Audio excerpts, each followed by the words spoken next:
Ever wondered what you would do if money grew on trees? Literally. Would you plant as many as possible in your backyard so that you could savor in the abundance, allowing you to retire your day job early? Or would you plant just some trees, but keep doing what you're doing because you love work and your work loves you? Okay, yeah, I would be gathering a pile of bills instead of a pile of leaves this fall so that I could jump in that pile along with you. Just kidding. No, in truth, however, running a business isn't easy. It could be fun, but it isn't easy. And it's important to make sure that it's the one doing the running, not you. While you can't plant a seed and watch a money tree sprout, or a business take root, you can leverage marketing tactics, however, to ensure that the growth that you do see is manageable and meaningful.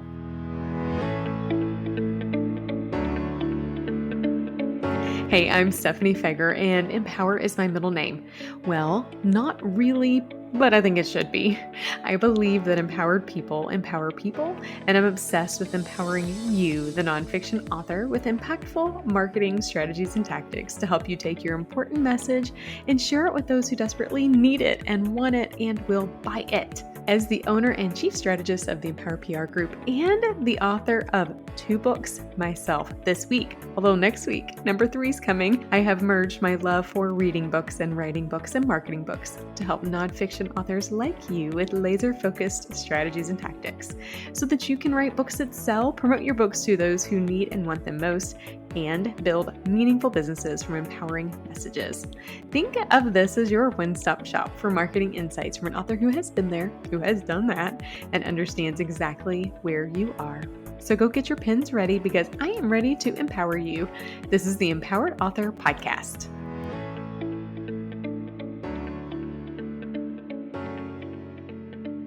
Books mean business. Literally. Over the years of helping authors with book marketing support, there is a commonality that I've picked up on, and it is this.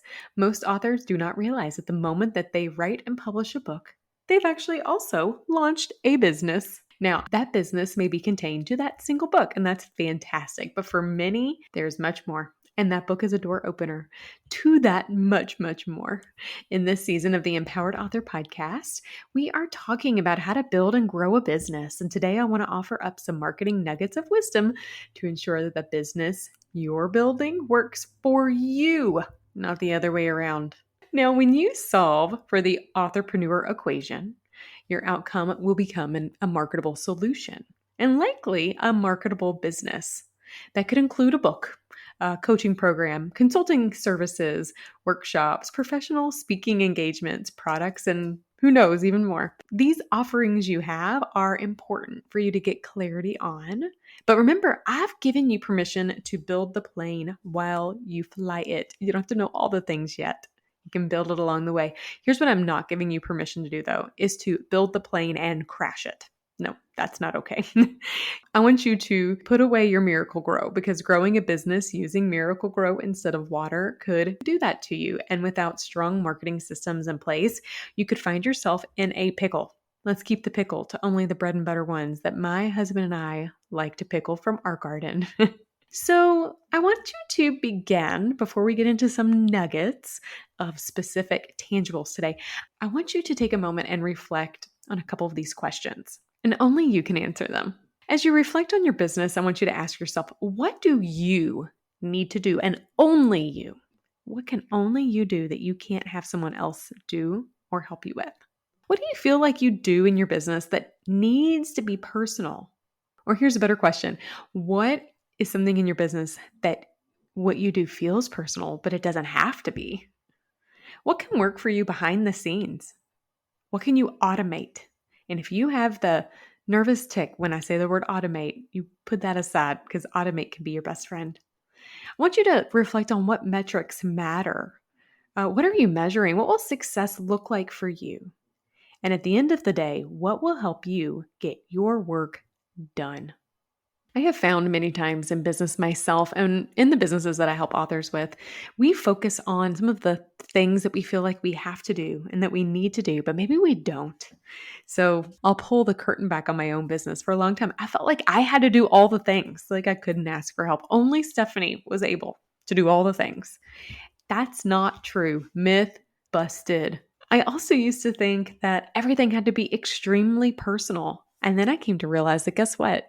You can still create a personal experience for people and it be automated, or at least parts of it be automated. I really did some deep digging and evaluating what my metrics are, and that changed how I looked at things like social media or events or attendees. And at the end of the day, the best thing I can do for my own business is get the work done. And I've done a lot of reflecting on what will help me do that. So today, as we sit down and talk about how can you continue to grow your business, I would love to tell you something I was told later in my business instead of at the beginning. And maybe it's a good thing because maybe I wasn't ready to hear it then.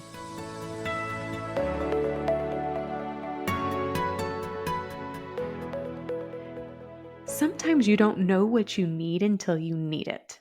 Other times you have a little glimmer of interest and hope and knowledge, knowing that you actually probably need something. You just haven't quite figured out what it is yet. Well, today I want to tell you some of the things that I think most businesses need.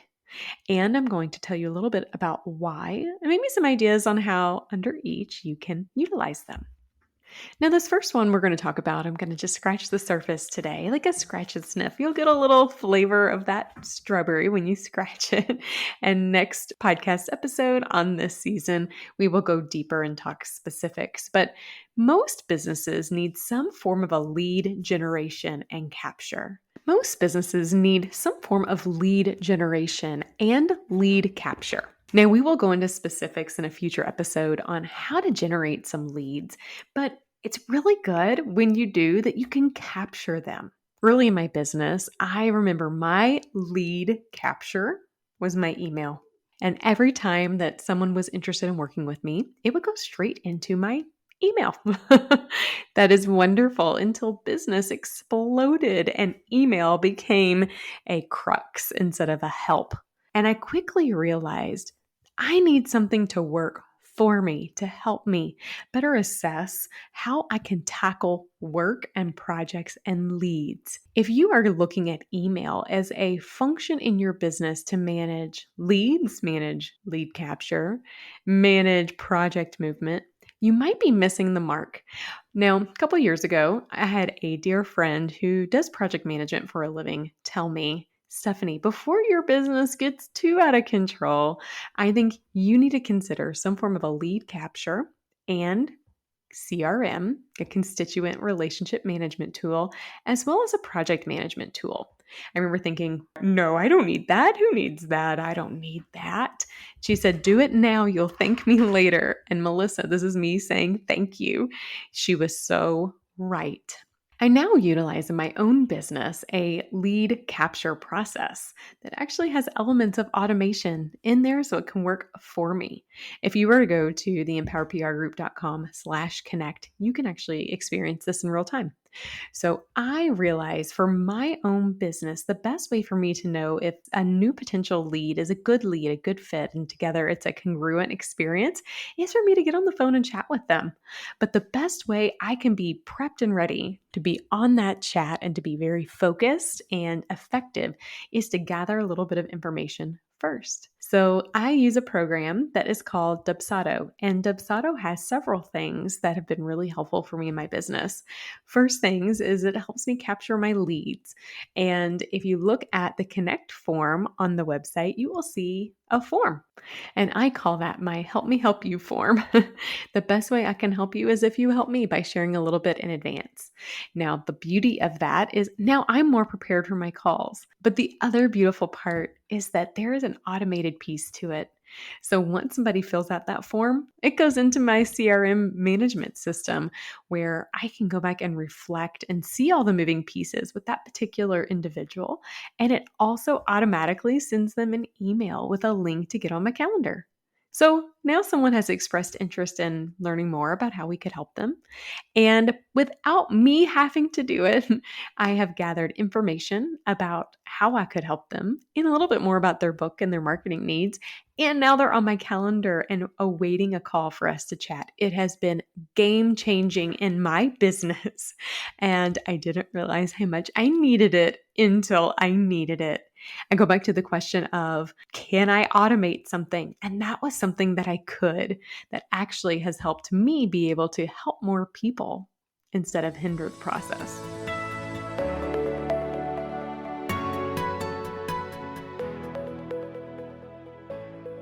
Now let's dig a little bit deeper in that CRM management tool and that management process that I'm talking about. So you can use a CRM for lots of different reasons to navigate clients or projects or collaborators or birthdays or projects. I think I already said that one. You can also use it to keep track of emails and contact information.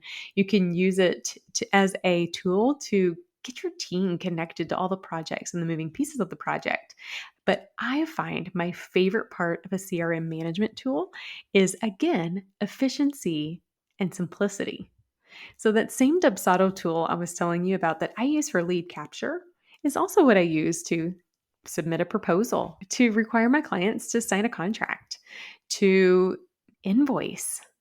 But I also use it for automations built within my programs and services. So, in addition, I have many programs that have specific things that need to go in a certain order. So, we can templatize that. And I love everything about it because now I have an email or a message or a to do or a requirement that's already outlined, but I just have to go in and make a few tweaks if I want to personalize it. So it's really a win win on how automation and personalization can work hand in hand. And at the end of the day, the last question I had asked you when we were reflecting was, what is going to help you get your work done? And I had to sit back and really think about that because sometimes I felt like I was giving up a bit of personalization for automation, but in the reality, it actually meant I could do more and help more people.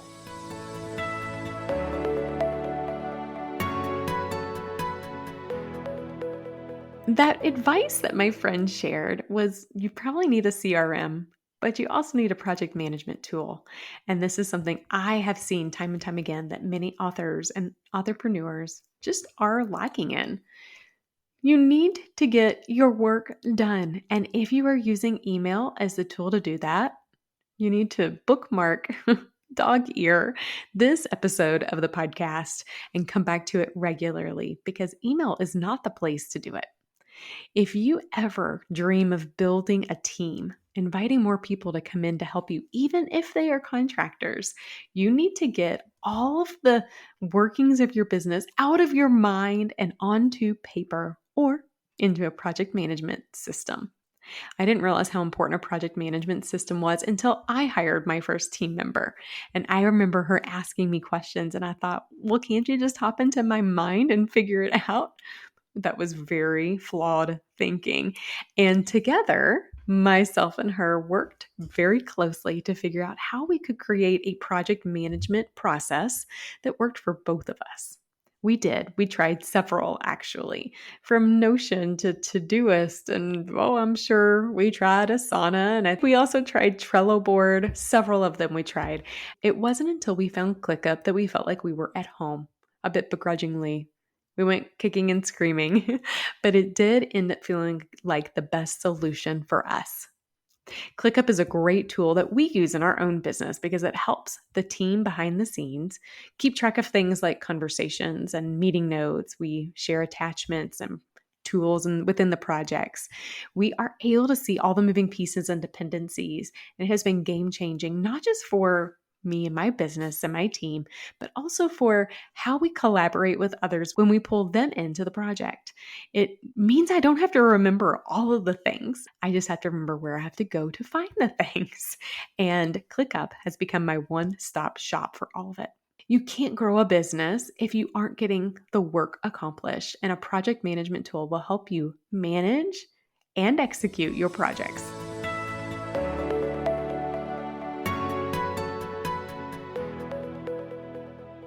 Now, sometimes this concept of a CRM project management feels wishy-washy when it comes to email management. And I'm not talking about your Outlook or Gmail. I'm talking about ConvertKit, MailChimp, Constant Contact, or another email service that you may use. Before I met my friend Melissa, I thought my MailChimp email was sufficient, that it was managing all my clients and segmentations, but it wasn't.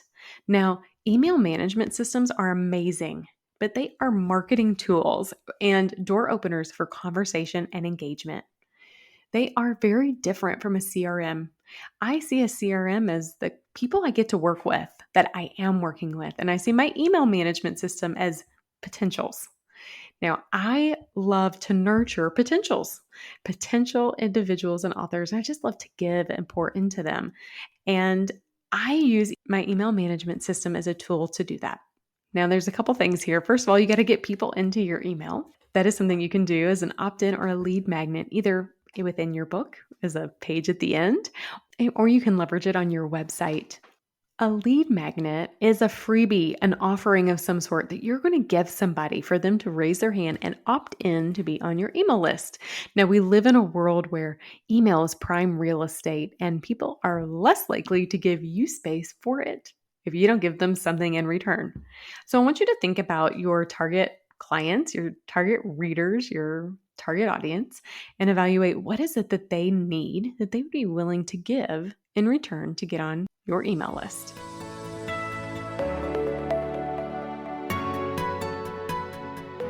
The last thing I want you to think about in regards to marketing systems as you're growing your business is visibility. So visibility strategies are important as you're growing your business. Sometimes this visibility can look like relationship building with complementary service providers. Other times it might be a bit more flashy, like being on podcasts or speaking at local speaking engagement opportunities. Whatever it is, visibility is an important strategy within your business. And if you don't get the reins on it, it might feel a bit out of control at times. I had an author recently acknowledge that I seemed really active on social media, and I giggled behind the scenes telling her, I leverage systems to help me create visibility on social media. I go back to that, what's going to help you get your work done most? And that means sometimes in my visibility work, I might schedule it ahead of time, and that is okay. Because for me, visibility is just a cherry on top of my banana split. It's not the only way that my business is running. And I don't want it to be the only way your business is running too. So as you are growing your business and the visibility efforts around it, I want you to think about what are the things that are the most meaningful, that are moving the marble and that you enjoy most. And what things can you automate? What things can you have other people help you with? What things can work for you behind the scenes? What things are you working too hard to do?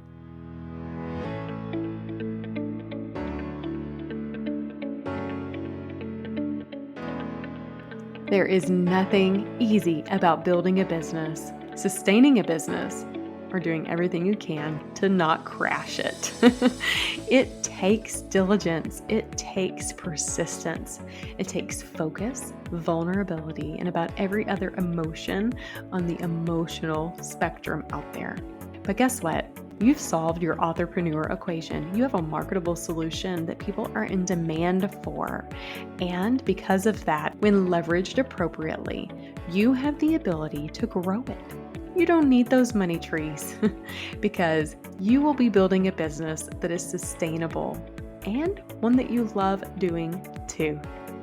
I really want you to consider what can help you in your business most so that you can be most effective in getting your work done.